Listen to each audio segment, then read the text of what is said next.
नमस्कार, इल्विन क्लासेस के YouTube platform पे आपका बहुत बहुत स्वागत है। मेरा नाम विवेक कुमार पांडे है। हम भारतीय राज्य व्यवस्था विषय को पढ़ रहे हैं।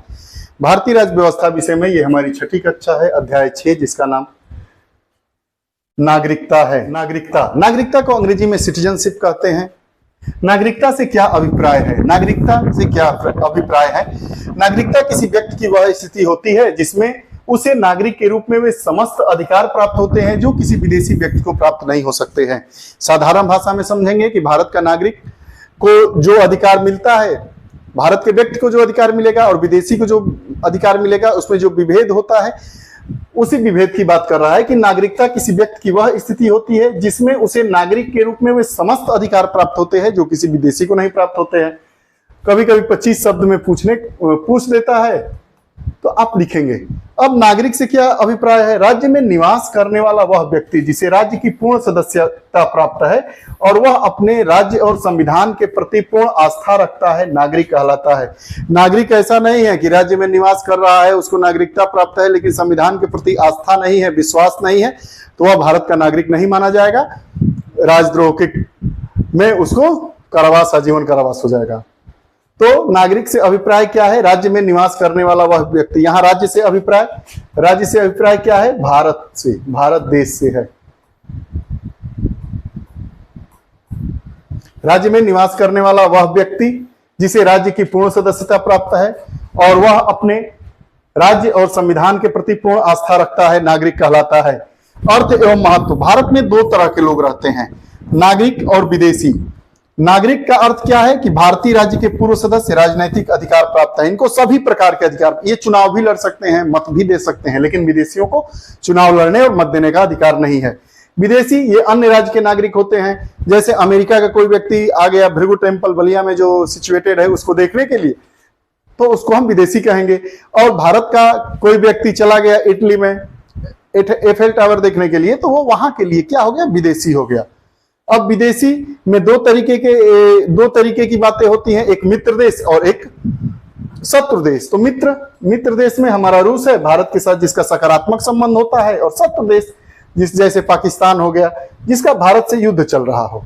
अब विदेशी गिरफ्तारी व नजरबंदी के विरुद्ध सुरक्षित नहीं होते हैं।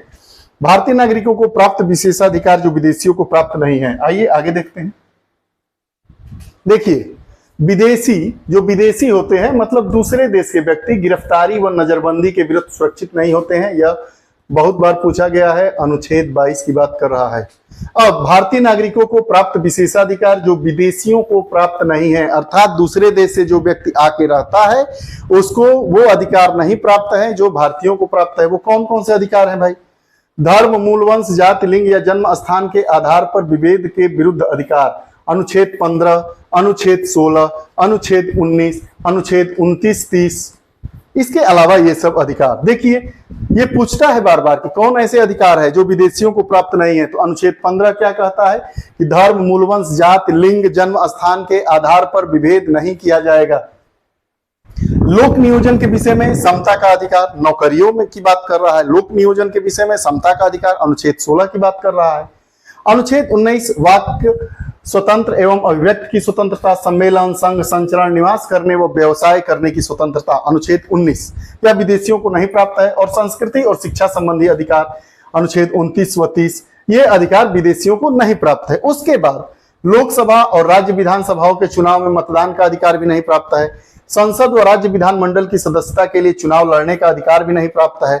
सार्वजनिक पदों, राष्ट्रपति, उपराष्ट्रपति, उच्चतम एवं उच्च न्यायालय के न्यायाधीश, राज्यों के राज्यपाल, महान्यायवादी, महाधिवक्ता की योग्यता रखने का अधिकार भी नहीं प्राप्त है। मतलब ये जो अधिकार है इतने, अनुच्छेद 15, 16, 19, 29, 30, लोकसभा व राज्यों की विधानसभाओं में चुनाव लड़ने का अधिकार, उसके बाद सार्वजनिक पद, राष्ट्रपति, उपराष्ट्रपति, महालेखा नियंत्रक, राज्यपाल, महान्यायवादी, महाधिवक्ता, उच्चतम या उच्च न्यायालयों के न्यायाधीश, ये सब चीजें कौन है? वो भारत का नागरिक ही इसके लायक है, वो योग्य है और इस पद को धारित करेगा। कोई विदेशी धारित इसको नहीं करेगा। संवैधानिक उपबंध की बात करिए। संवैधानिक उपबंध क्या है? तो संसद में नागरिकता अधिनियम 1955 को लागू किया गया, जिसका 1957, 60, 85, 86, 92 2015 में संशोधन किया गया। संविधान के अनुसार 4 श्रेणियों के लोग भारत में नागरिक बने। कौन कौन से लोग भारत के नागरिक हो सकते हैं? तो वही बता रहा है कि जो संविधान के अनुसार 4 श्रेणियों के लोग भारत के नागरिक बने। कौन कौन से लोग? देखिए,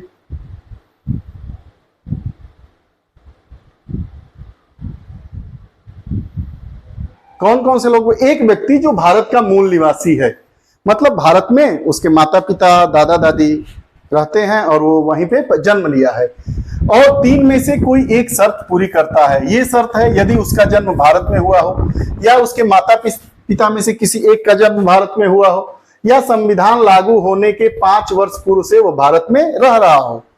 3 चीजें हैं। एक व्यक्ति जो भारत का मूल निवासी है, और 3 में से कोई एक शर्त पूरी करता है। एक, उसका जन्म भारत में हुआ हो, या उसके माता पिता में से किसी एक का जन्म भारत में हुआ हो, या हमारा संविधान लागू होने के 5 वर्ष पूर्व से भारत में रह रहा हो। यह रही पहली शर्त। दूसरी शर्त हमारी क्या है? दूसरी, एक व्यक्ति जो पाकिस्तान से भारत आया हो, और यदि उसके माता पिता या दादा दादी अविभाजित भारत में पैदा हुए हो, मतलब 14 अगस्त 1947 के पहले वो पैदा हुए हो, और निम्न में से कोई एक शर्त पूरी करता हो। पहली शर्त क्या है? वह भारत का नागरिक बन सकता है। कब? यदि वह 19 जुलाई 1948 से पूर्व स्थानांतरित हुआ हो, अपने प्रवसन की तिथि से उसने सामान्यतः भारत में निवास किया हो। यह हमारी पहली शर्त हो गई। दूसरी शर्त, यदि उसने 19 जुलाई 1948 को या उसके बाद भारत में प्रवसन की नागरिक के रूप में पंजीकृत हो, लेकिन ऐसे व्यक्ति का 6 माह तक भारत में निवास आवश्यक है।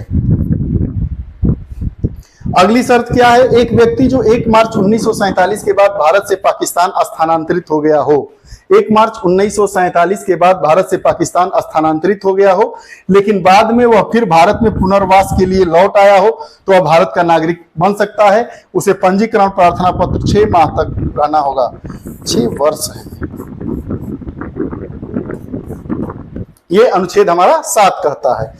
अब अंतिम अनुच्छेद 8 क्या कहता है? एक व्यक्ति जिसके माता पिता या दादा दादी अविभाजित भारत में पैदा हुए हो, लेकिन वह भारत के बाहर रह रहा हो, फिर भी वह भारत का नागरिक बन सकता है यदि उसने भारत के नागरिक के रूप में पंजीकृत कूटनीतिक तरीके से या पार्षदीय प्रतिनिधि के रूप में आवेदन किया हो। वह व्यवस्था भारत के बाहर रहने वाले भारतीयों के लिए बनाई गई है ताकि वह भारत की नागरिकता ग्रहण कर सके।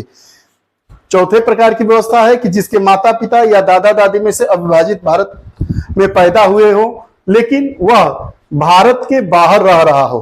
पैदा तो उसके हुए हो यहीं पे माता पिता या दादा दादी में से, लेकिन वह व्यक्ति जो यहाँ था वो भारत के बाहर रह रहा हो, वह भी बन सकता है यदि उसने भारत के नागरिकता के रूप में पंजीकृत करवाया हो। ये रही बात 4 तरीके से भारत के नागरिक बनने की। अब आगे देखते हैं करना और नागरिकता की समाप्ति कैसे होती है, दोनों को देखेंगे। तो नागरिकता के अर्जन के 5 तरीके हैं। यह एक तो जन्म से, वंश के आधार पर, पंजीकरण द्वारा, प्राकृतिक रूप से और क्षेत्र समाविष्ट के द्वारा। मतलब जैसे अभी हमने पिछली कक्षाओं में पढ़ा था कि बांग्लादेश का कुछ क्षेत्र भारत में बांग्लादेश ने दे दिया और भारत ने अपना कुछ क्षेत्र बांग्लादेश को दे दिया। तो जो बांग्लादेश के लोग भारत में आ जाएंगे वह क्या हो जाएंगे? भारत की नागरिकता अर्जन कर लेंगे। वही कह रहा है कि क्षेत्र समाविष्ट के द्वारा। उसके बाद जन्म से, अगर जन्म में पैदा हुए, वंश के आधार पर नाना नानी दादा दादी ये लोग रहते आए हों, पंजीकरण के द्वारा, जो पंजीकरण की हमारी व्यवस्था है उसके द्वारा, और प्राकृतिक रूप से और क्षेत्र समाविष्ट के द्वारा। उसके बाद नागरिकता की समाप्ति कैसे होती है? स्वैच्छिक त्याग दे देंगे कि अब हमें अमुक देश की हमने नागरिकता ले ली है, अब हमें भारत की नागरिकता से कोई मतलब नहीं है, हमें भारत की नागरिकता हमारी समाप्त की जाए। बर्खास्तगी के द्वारा, अगर आप कोई ऐसा काम करते हैं जो राष्ट्र के प्रति अच्छा नहीं है तो आपको बर्खास्तगी के द्वारा, उसके बाद वंचित करने के द्वारा। ये रही 3 प्रकार से नागरिकता की समाप्ति की बातें। 5 प्रकार से हम भारत के नागरिक बन सकते हैं: जन्म से, वंश के आधार पर, पंजीकरण द्वारा, प्राकृतिक रूप से और क्षेत्र समाविष्ट के द्वारा। नागरिकता की समाप्ति स्वैच्छिक त्याग, बर्खास्तगी और वंचित करने के द्वारा। अब स्वैच्छिक त्याग क्या होता है, बर्खास्तगी के द्वारा कैसे होता है, इसको थोड़ा समझते हैं।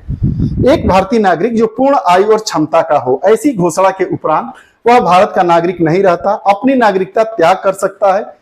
यदि इस तरह की घोषणा तब हो जब वह भारत युद्ध में व्यस्त हो, तो केंद्र सरकार इसके पंजीकरण को एक तरफ रख सकती है।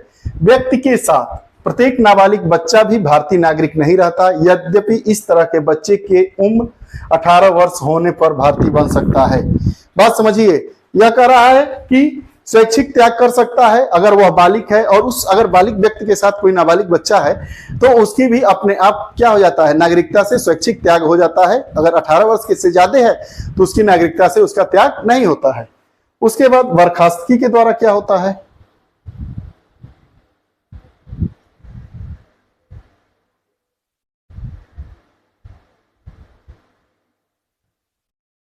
यदि कोई व्यक्ति स्वेच्छा से किसी अन्य देश की नागरिकता ग्रहण कर ले तो उसकी भारतीय नागरिकता स्वयं बर्खास्त हो जाएगी, जैसा कि आपको बता दिया गया। हालांकि यह व्यवस्था तब लागू नहीं होगी जब भारत युद्ध, सब व्यवस्थाएं कब हो, जब सामान्य रूप से देश की स्थितियां चल रही हो, कोई युद्ध ना हो। अगर युद्ध होगा तो ऐसी व्यवस्था नहीं मानी जाएगी। उसके बाद वंचित करने के द्वारा केंद्र सरकार द्वारा भारतीय नागरिकों को आवश्यक रूप से बर्खास्त करना होगा यदि इतने कारण है। यदि नागरिकता फर्जी तरीके से प्राप्त की गई हो, यदि नागरिक ने राष्ट्र के प्रति, देश के प्रति अनादर जताया, यदि नागरिक ने युद्ध के दौरान शत्रु के साथ गैर कानूनी रूप से संबंध स्थापित किया हो, या उसे कोई राष्ट्र विरोधी सूचना दी हो, या पंजीकरण या प्राकृतिक नागरिक के 5 वर्ष के दौरान नागरिक को किसी देश में 2 वर्ष की कैद हुई हो। मतलब मान लीजिए कि भारत में वो है पंजीकरण के दौरान 5 वर्ष और उसे नेपाल में 2 वर्ष की कैद हो गई, भूटान में हो गई, अमेरिका में हो गई, तो ऐसे लोगों को बर्खास्त कर दिया जाएगा। उसके बाद नागरिक सामान्य रूप से भारत के बाहर 7 वर्षों से रह रहा हो, अगर कोई व्यक्ति भारत के बाहर 7 वर्षों से रह रहा है तो उसे बर्खास्त कर दिया जाएगा भारत की नागरिकता से। एकल नागरिकता क्या होती है, आप जानते ही हैं कि भारत में एकल नागरिकता है, अमेरिका में एकल नागरिकता नहीं है, दोहरी नागरिकता है। एक देश के साथ देश का नागरिक होता है और दूसरा प्रांत का होता है, लेकिन भारत में ऐसी व्यवस्था नहीं है। भारत में एकल नागरिकता है। एकल नागरिकता से क्या समझते हैं, इसको देखते हैं। भारत में एकल नागरिकता है।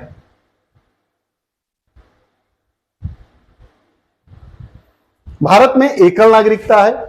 भारतीय संविधान संघीय है और दोहरी राज दोहरी राज पद्धति को अपनाया, लेकिन इसमें केवल एकल नागरिकता की व्यवस्था है। दोहरी राज पद्धति मतलब संघीय, हमारे देश की एक संघ की सरकार, राज्य की सरकार, यही दोहरी हमारी शासन की व्यवस्था है। लगातार 7 साल बाहर रहने वाले पर नागरिकता समाप्त हो जाती है। नागरिकता प्राप्त करने के लिए शर्तें निर्धारित करने वाला निकाय संसद है।